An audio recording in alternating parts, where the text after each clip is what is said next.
The battlefield stretched endlessly under the crimson sky of Zerion Prime, littered with the twisted wreckage of war machines and the still forms of the fallen. Smoke rose in lazy spirals from burning craters, and the acrid smell of discharged plasma weapons hung heavy in the air. This had been the site of the largest engagement in the Third Galactic War, where the combined forces of the Terran Alliance had finally broken the spine of the Kethvar military. Corporal Jake Morrison picked his way carefully through the debris field, his rifle held ready despite the official ceasefire declared 3 hours ago. His orders were simple: search and rescue any surviving Terran personnel, and secure any valuable enemy intelligence. The brass had been very specific about that second part. The Kethvar were known for their advanced weapons technology, and Earth needed every advantage it could get. At 24, Jake had already seen more combat than most soldiers twice his age. The war had been raging for 7 years, ever since humanity had stumbled into the broader galactic community and immediately found themselves caught between two massive alien coalitions. The Kethvar Dominion viewed humans as an invasive species to be eradicated, while the more moderate species of the Galactic Council seemed content to watch from the sidelines as Earth burned. A low groan caught his attention. Jake froze, finger hovering over his rifle's trigger. The sound had come from behind an overturned Kethvar assault walker, its 6 legs twisted at impossible angles. He approached cautiously, remembering the briefings about Kethvar playing dead to ambush rescue teams. What he found made him stop in his tracks. The alien warrior was massive, easily 8 feet tall even lying on its side. Its 4 arms were arranged in an X pattern across its torso, the natural position for a Kethvar at rest, but something was wrong with the way its lower body was positioned. The creature's powerful legs, which should have been folded beneath it, were splayed at odd angles, completely motionless. This was Jake's first time seeing a live Kethvar up close. They were apex predators from a high-gravity world, built like a cross between a praying mantis and a tiger. Their carapaces were natural armor, gleaming black with streaks of deep blue that indicated this one's warrior caste. For compound eyes, each the size of Jake's fist, tracked his movement despite the alien's prone position. The Kethvar's breathing was labored, and Jake could see dark ichor seeping from multiple wounds. But it was the complete stillness of its lower body that told the real story. The warrior was paralyzed from the torso down. Standard protocol was clear. Wounded enemy combatants were to be secured and left for the medics to sort out later. But looking into those alien eyes, Jake saw something that transcended species barriers.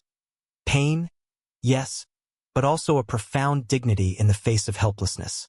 The Kethvar's upper right arm moved slowly, reaching for something at its side. Jake raised his rifle instinctively, but then saw what the alien was grasping for: a small device, probably a communicator. Its movements were weak, shaky. Whatever strength had made this creature a terror on the battlefield was rapidly fading. Jake found himself lowering his weapon.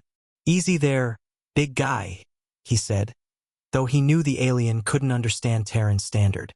"Let me take a look at that." The Kethvar's eyes fixed on him, and Jake could swear he saw surprise flicker across its alien features. Slowly, carefully, Jake approached and knelt beside the wounded warrior. The communicator was just out of the alien's reach, and Jake could see the frustration in its attempts to grasp it. This was insane. He should be calling for backup, securing the prisoner, following protocol.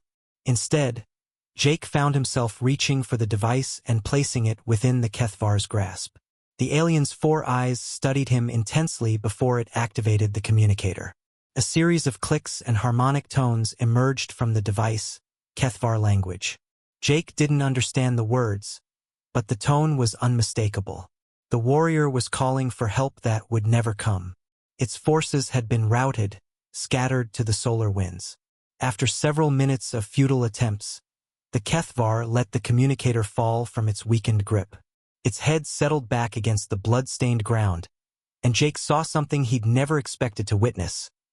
A Kethvar warrior, apex predator of the galaxy, utterly defeated.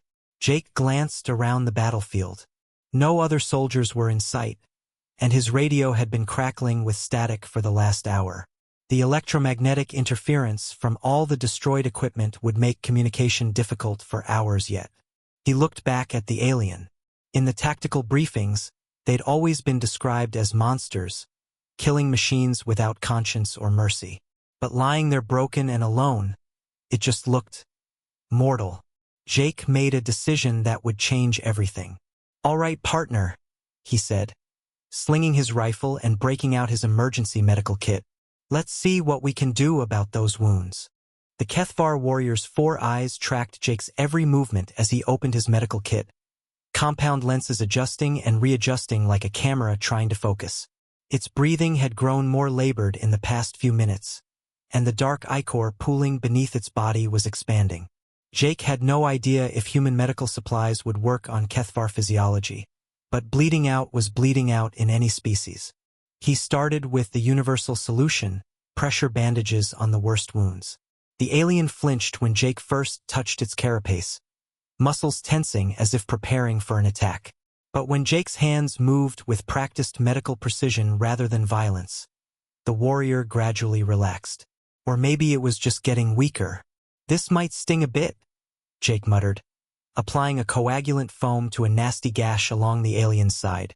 To his surprise, the foam seemed to work, the bleeding slowing to a trickle. As he worked, Jake found himself talking, partly to keep the alien conscious, partly to calm his own nerves. 7 years ago I was studying xenobiology at university. Figured I'd be one of the first humans to make peaceful contact with alien life." He secured another bandage. "Funny how things work out." The Kethvar made a sound, a low rumble that came from deep in its chest. Jake paused, looking up at those alien eyes. For a moment they seemed almost amused. "You find this funny, do you?" Jake asked, then shook his head at himself. "Right, you can't understand a word I'm saying." But as he continued working, something strange happened. The alien began making sounds. Not the clicking language Jake had heard over the communicator, but something different, slower, more deliberate, almost as if it were trying to. "No way," Jake breathed. "Are you trying to learn my language?" The Kethvar repeated the sound it had made, then added what might have been an interrogative tone. Its upper left hand gestured weakly toward Jake. "Me?" Jake pointed to himself. "I'm Jake. Human." He pointed to the alien. "You're... well, I don't know what to call you." The alien's mandibles, which Jake now realized could move independently for speech, clicked together in what might have been an attempt at his name. "Jaka." Jake's jaw dropped. The Kethvar were supposed to be mindless killing machines. The briefings had been very clear about that. But this one was demonstrating intelligence, linguistic adaptability, and what seemed like genuine curiosity. "Close enough," Jake said, finishing with the medical supplies. "I've done what I can, but you need real medical attention. More than I can give you out here." The alien, he really needed a name for it, made a sound that was distinctly different from before. Lower, sadder. It gestured with one arm toward the battlefield around them, then to its paralyzed lower body. The message was clear. There would be no rescue for a broken Kethvar warrior. Jake followed the alien's gaze across the devastation. Bodies of both species lay scattered among the wreckage, testament to the brutality of the engagement. In the distance, he could see the smoke trails of departing Kethvar ships, the survivors fleeing to fight another day. They wouldn't be coming back for their wounded. "Your people leave their injured behind?" Jake asked, though he wasn't really expecting an answer. But the Kethvar surprised him again. It managed what could only be described as a nod, then made a series of sounds while gesturing to itself and the battlefield. Even without understanding the language, Jake got the gist. Damaged warriors were a liability, abandoned to die with honor rather than burden the retreat. That's barbaric," Jake said. The alien's head tilted slightly, and it made an interrogative sound. "Barbaric. Cruel. Inhuman." Jake paused. "Well, I guess it would be inhuman, wouldn't it? But still wrong." He found himself looking into those compound eyes again, trying to read emotions in features that had evolved on a world light years away. But somehow he thought he saw understanding there. The sound of approaching engines made both of them look up. In the distance, Jake could see a Terran search and rescue vehicle making its way across the battlefield. His radio crackled to life as the electromagnetic interference finally cleared. All units, this is SAR-7. We're beginning casualty collection in Grid Square Delta 4. Any personnel in the area, please respond. Jake looked at his radio, then at the alien warrior lying helpless beside him. Protocol was clear. Enemy wounded were to be secured and processed through proper channels. But those channels led to interrogation camps, medical experiments, and eventually execution. The Kethvar seemed to understand what the approaching vehicle meant. Its eyes found Jake's, and in that moment, something passed between them.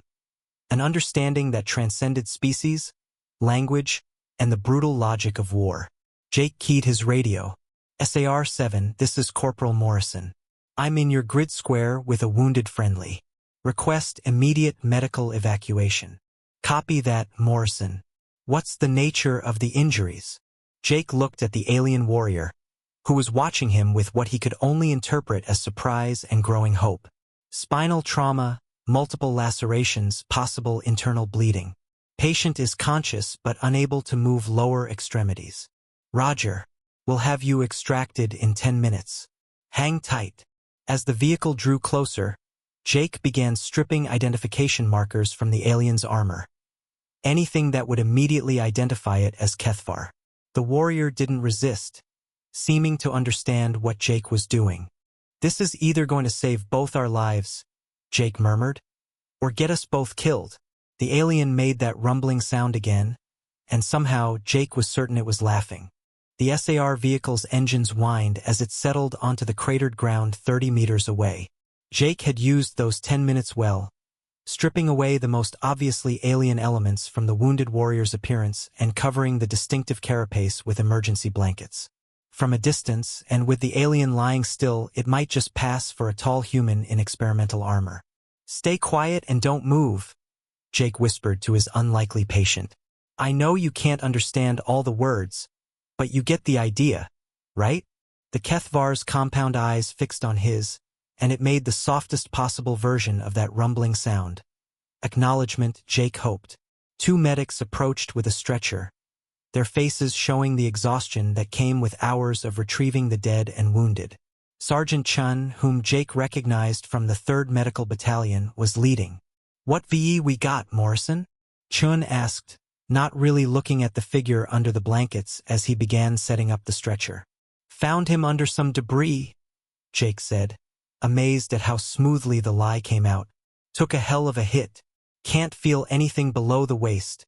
And he's been drifting in and out of consciousness. The 2nd medic, a young private Jake didn't recognize, was checking readings on a portable medical scanner. Biosigns are weird, Sarge. Heart rate's really slow, and the blood chemistry is off. Jake's stomach dropped, but Chun just shrugged. Shock can do that. Plus, half this equipment got rattled in the battle. We'll run proper diagnostics back at the aid station. They loaded the alien warrior onto the stretcher with surprising gentleness. Jake had to admit, whatever else humans were, they took care of their wounded. As they lifted, one of the blankets shifted slightly, revealing a glimpse of the distinctive blue-streaked carapace underneath. The young private stared. Hey, is it just me? Or does his armor look experimental? Jake interrupted quickly. New ceramic composite. I heard they were field testing some pretty exotic stuff with the frontline units. Chun nodded absently, already focused on the next casualty marker showing on his scanner. Yeah, Arandi's been pushing all kinds of new gear. Come on, let's get him loaded and move on. We've got dozens more to collect. As they secured the stretcher in the vehicle, Jake caught the alien's eyes. There was definitely intelligence there, and what might have been gratitude. The warrior was playing its part perfectly, lying still and silent despite what had to be considerable pain. The ride back to the aid station was tense. Jake sat beside the stretcher, monitoring the alien's condition while trying to look like he belonged there. Twice, medical personnel tried to take readings that would have immediately revealed the truth, and twice Jake managed to redirect their attention or interfere with the equipment. Morrison, Chun said as they approached the triage area. You seem pretty invested in this guy. You know him. We went through basic together, Jake lied. Good soldier. Saved my life more than once. It was getting easier to lie, and that worried him almost as much as the situation itself. The aid station was chaos. Dozens of wounded soldiers on stretchers, medics rushing between patients, the constant hum of life support equipment. In the confusion, Jake's alien charge was just another casualty, wheeled into a treatment bay and left for the overworked medical staff to process. Dr. Sarah Kim, the chief medical officer, approached their stretcher looking like she'd been operating for 36 hours straight. What's the preliminary assessment? Spinal trauma, possible paralysis, multiple lacerations, Jake reported. He's been stable during transport, but the bio readings have been inconsistent. Dr. Kim nodded, pulling back the blanket to examine the patient.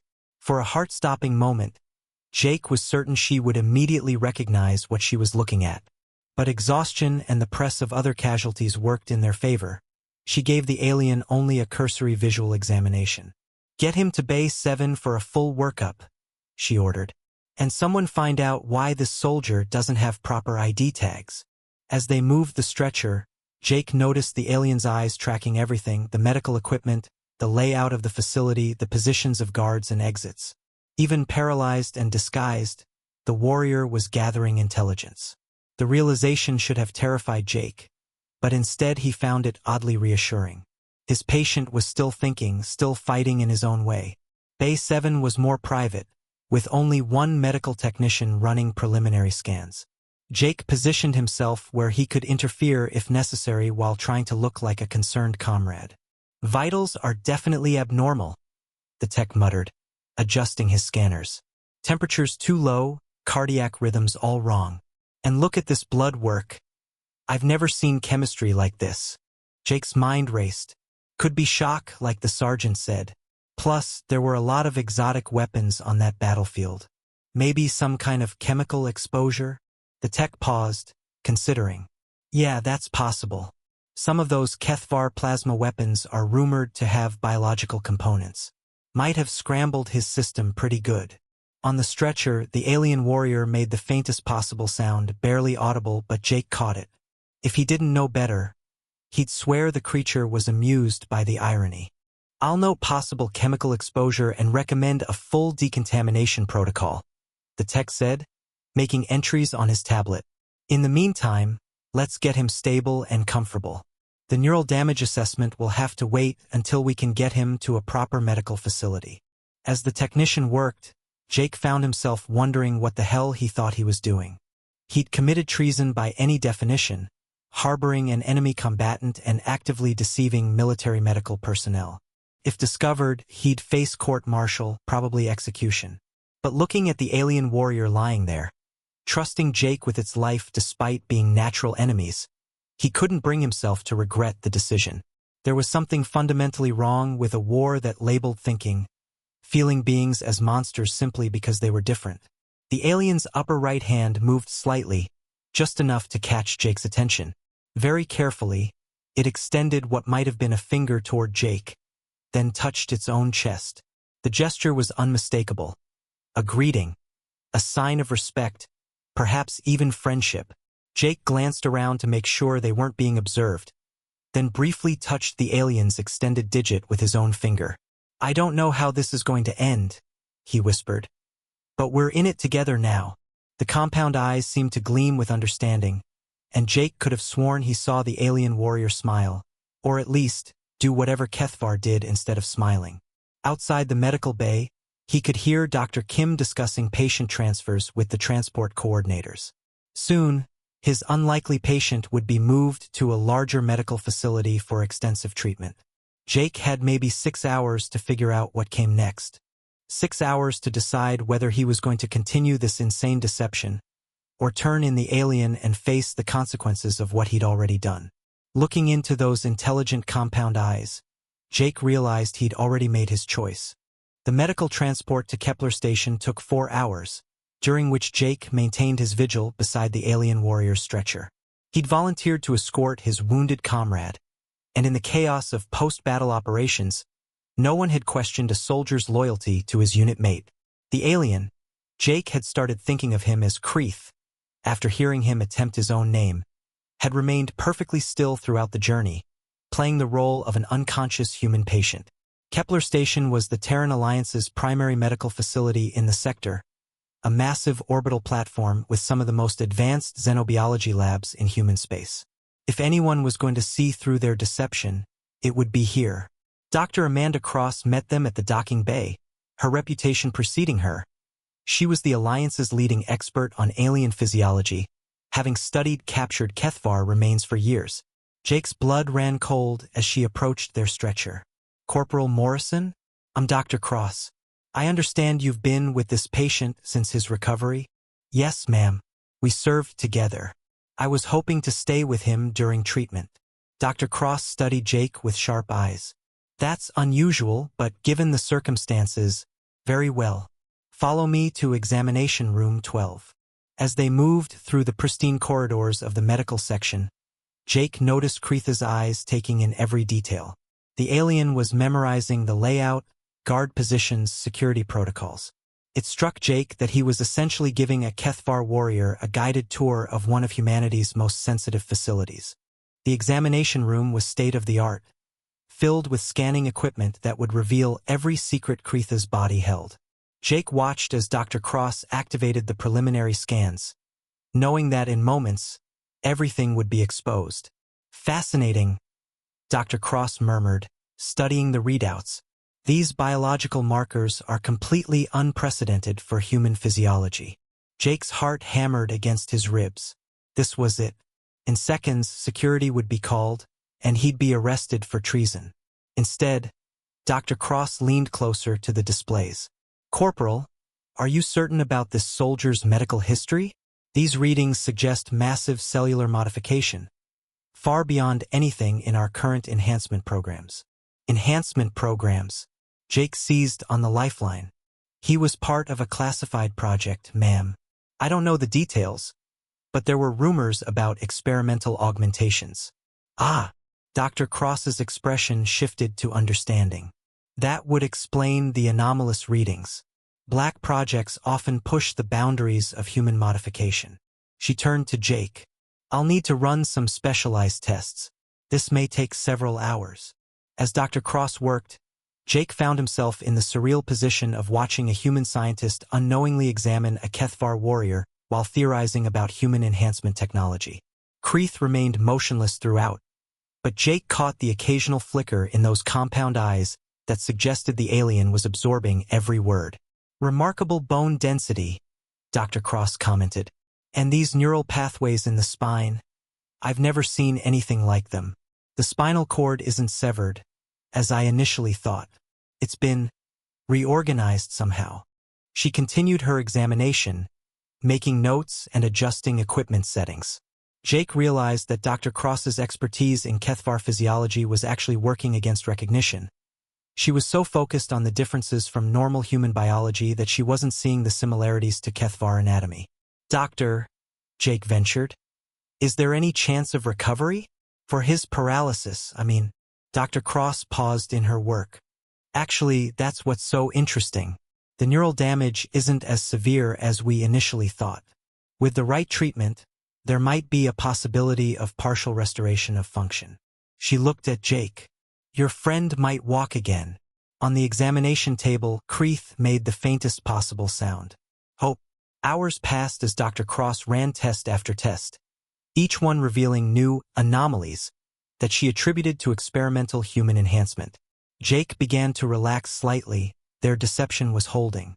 It was during the neural mapping session that everything changed. Dr. Cross had been running a deep scan of Kreitha's brain patterns when she suddenly froze, staring at the display with an expression of growing shock. "This is impossible," she whispered. Jake's stomach dropped. "What is it, Doctor?" Dr. Cross turned to face him, her face pale. "These aren't human brain patterns, Corporal. This neural structure, these thought processes, I've seen this before." She pointed to the display. "This is Kethvar." The room fell silent except for the hum of medical equipment. Jake felt the weight of his sidearm at his hip, knowing that in moments, alarms would sound and security would arrive. Instead, Dr. Cross walked slowly to the examination table and looked down at Kreith with wonder rather than fear.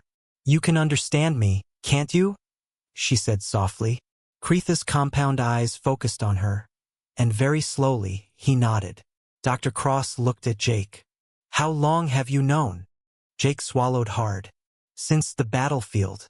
I found him paralyzed, abandoned by his own forces. I should have left him there, but you couldn't, Dr. Cross finished. Because despite everything we've been told about the Kethvar, he's clearly intelligent, clearly capable of communication and emotion. She turned back to Kreith. Can you speak? Understand our language? Kreitha's mandibles worked slowly, and when he spoke, his voice was a low harmonic sound that somehow formed recognizable words. Some understanding, learning, your sounds. Dr. Cross staggered backward, her hand going to her throat. My God, 7 years of war, and no one ever tried to actually communicate with them. Jake stepped forward. Doctor, I know how this looks, but how this looks? Dr. Cross turned to him with blazing eyes. Corporal, do you realize what you've done? You've potentially opened the first real channel of communication between our species since the war began. Jake blinked.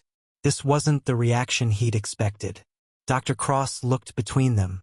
The question now is, what do we do with this opportunity? Kreith spoke again, his voice growing stronger as he worked to form the unfamiliar words. My people believe humans cannot think, only kill. War makes monsters of both sides. Dr. Cross pulled up a chair and sat beside the examination table. What's your name? Your real name? Kreith Varsan Vashti, warrior caste of the 4th Talon. I'm Amanda, Dr. Amanda Cross, and despite what our governments might say, I'm very pleased to meet you, Kreith. Jake watched in amazement as the first real conversation between human and Kethvar began, taking place in a sterile medical bay while outside, two species continued their brutal war. 3 weeks later, Jake found himself in the most surreal situation of his life. Sitting in a secure conference room aboard Kepler Station, across from Admiral Sarah Chun, no relation to Sergeant Chun from the battlefield, Dr. Cross and Kreith Varsan Vashti, who was now sitting upright in a specialized mobility chair that Dr. Cross had designed for his physiology. The breakthrough in treating Kreitha's paralysis had come when Dr. Cross realized that Kethvar neural tissue could regenerate under the right conditions. It turned out that what appeared to be permanent spinal damage was actually a defensive mechanism. The warrior's body had essentially shut down non-essential systems to preserve core functions after trauma. Let me make sure I understand this correctly, Admiral Chun said, her voice carefully controlled. You're telling me that this entire war might be based on a fundamental misunderstanding? Kreith shifted in his chair, his forearms making gestures that Jake had learned indicated careful consideration. Over the weeks, his grasp of human language had improved dramatically. Not misunderstanding, Kreith said, his harmonic voice now easily understandable. Failure to understand. My people received first human transmissions during our silence period, a time when no Kethvar speaks to outsiders. Your messages were interpreted as demands for submission. Dr. Cross leaned forward, and humans interpreted the Kethvar military response as unprovoked aggression. Yes, both species. How do you say? Shot first, asked questions later. Admiral Chun rubbed her temples. 7 years of war. Millions dead on both sides. Because nobody bothered to actually talk to each other. Jake spoke up for the first time in the meeting. Admiral, Kreith has been in contact with surviving members of his unit through quantum-encrypted channels that our systems can't monitor. He's been serving as an informal ambassador. And what have you learned? The Admiral asked Kreith directly. Kreitha's compound eyes focused on her. That many of my people grow weary of this war. The Dominion leadership speaks of human monsters, but warriors who have fought your kind report acts of honor, mercy, courage. These do not match the stories we were told. What about your leadership? The Dominion High Command. Split. War faction still strong, but questioning grows. Many begin to wonder if peaceful contact might be possible. Admiral Chun stood and walked to the viewport, staring out at the stars. Even if what you're saying is true, How do we convince two entire civilizations to stop fighting and start talking? Jake and Dr. Cross exchanged glances. They'd discussed this extensively over the past weeks. We have a proposal, Dr. Cross said. A joint medical mission. Explain. The bioweapons both sides have been developing have created compatible pathogens, diseases that can affect both human and Kethvar populations. There's been an outbreak on the border colony of New Geneva, and according to Kreetha's contacts, several Kethvar settlements are experiencing similar symptoms. Kreeth continued the explanation. Sickness does not choose sides. Both our species suffer. Joint medical mission would demonstrate possibility of cooperation. Admiral Chun turned back to face them. You want to send a mixed team of human and Kethvar medical personnel to treat this outbreak together. Exactly, Dr. Cross said. Start small. Prove that we can work together when lives are at stake. Build trust gradually. And you think the Kethvar leadership would agree to this? Kreeth made a sound that Jake had learned was the equivalent of a thoughtful hum. 4th Talon Commander Vreshtar Sankila has expressed interest. She leads moderate faction within warrior caste. If medical mission succeeds, might convince others. Jake cleared his throat. Admiral, I'd like to volunteer for the mission team. Admiral Chun looked at him sharply. Corporal, you realize you're technically guilty of treason? Harboring an enemy combatant, providing classified information to hostile forces. Yes, ma'am. But I also know that sometimes following orders blindly isn't the same thing as doing what's right. The Admiral studied him for a long moment, then turned to Kreeth. And what about you? Your own people will consider you a traitor for cooperating with humans. Kreetha's mandibles clicked in what Jake had learned was the Kethvar equivalent of a wry smile. Already am traitor by Dominion law. But sometimes, being traitor to bad cause is same as being loyal to good one. Admiral Chen returned to her seat. I'll need to discuss this with High Command. But I have to ask, why should we trust any of this? How do we know this isn't an elaborate Kethvar intelligence operation? Dr. Cross answered before Jake could speak. Because I've been monitoring Kreetha's neural patterns throughout our conversations. Kethvar may be excellent warriors, but they're terrible liars. Every word he's spoken has registered as subjectively true on our scans. More than that, Jake added, he saved my life yesterday. This was news to Admiral Chin. How? Security breach in the xenobiology lab. One of the specimens had been infected with a weaponized pathogen. When containment failed, Kreeth identified the threat and told us how to neutralize it. He could have kept quiet, let the infection spread. Instead, he warned us. Kreeth shifted uncomfortably. Was right thing to do. Sickness is enemy of all life. Admiral Chun was quiet for several minutes, processing everything she'd heard. Finally, she spoke. I'll present your proposal to High Command, but I want to be clear about something. If this goes wrong, if this is some kind of trap, a lot of good people are going to die. Admiral, Jake said. A lot of good people are already dying. On both sides. Maybe it's time to try something different. The Admiral nodded slowly. Maybe it is. 6 months later, Jake stood on the observation deck of the medical ship Asclepius, watching as human and Kethvar medical personnel worked side by side in the ship's treatment bays. The joint mission to New Geneva had been a complete success. The outbreak contained hundreds of lives saved, and most importantly, proof that the two species could cooperate when they chose to. Kreeth approached, moving easily now with the aid of powered leg braces that Dr. Cross had developed. His recovery had been remarkable, though he would never regain full mobility. Watching the medical teams? Kreeth asked, joining Jake at the viewport. Still can't quite believe it's real, Jake admitted. 6 months ago, we were trying to kill each other. Now look at them. Below, they could see Dr. Cross instructing a group of Kethvar healers in human surgical techniques, while across the bay, a human nurse was learning to operate Kethvar medical equipment under the guidance of a warrior caste medic. Change is possible, Kreeth said, but slow. Many on both sides still choose fear over hope. The ceasefire's holding, though. That's something. Yes, and more joint missions approved. Trade negotiations beginning. Perhaps war is finally ending. Jake looked at his unlikely friend, the alien warrior who had become a bridge between two worlds. Any regrets about how this all started? Kretha's compound eyes turned toward him.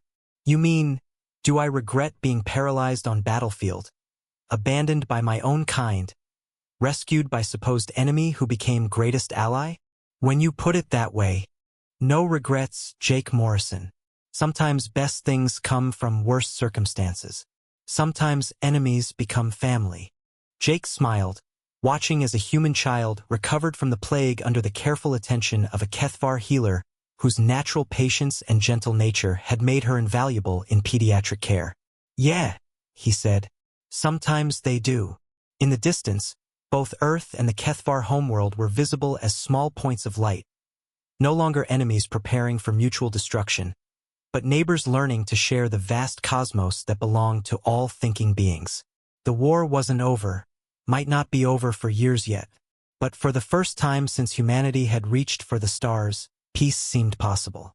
And it had all started with one human soldier's decision to show mercy to a fallen enemy, proving that sometimes the most important victories happen not on battlefields, but in the quiet moments when we choose compassion over cruelty, understanding over ignorance, hope over fear. The galaxy was vast enough for both species, and all the others yet to be discovered. Jake looked forward to finding out who else was out there, waiting to be friends instead of enemies. In the medical bay below, Human and Kethvar continued their work together, healing wounds that went far deeper than physical injury, healing the wounds between worlds.